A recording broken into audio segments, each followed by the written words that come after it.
Ngayong patindi na ng patindi ang init ng panahon, nagmahal na kaya mga prutas na patok ngayong tag-init? Alamin natin. Mula sa Balintawak Market, may live report si Bon Aquino. Bon!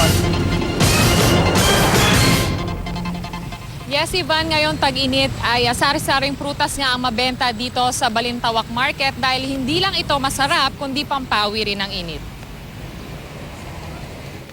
Ang mga prutas na mabenta raw ngayong tag-init dito sa Balintawak Market ay ang pakwan, melon at pinya. Makatas daw kasi ang mga prutas na ito kaya saktong pampawi ng uhaw.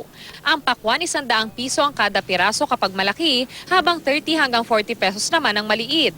Ang pinya 35 hanggang 60 pesos ang kada piraso depende sa laki. Ang melon naman 50 pesos ang kada piraso.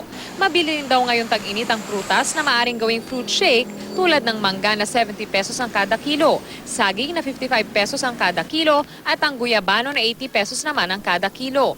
Mabenta rin daw ang ilan pang prutas tulad ng Fuji apple na 10 piso kada piraso at orange na 20 pesos ang kada piraso. Ano bang mga prutas ang mabili ngayong tag-init sa inyo? Melon, pinya, saka saging. Kailan bumibili ang mga tao? Pag mga tanghali, hapon, ganyan.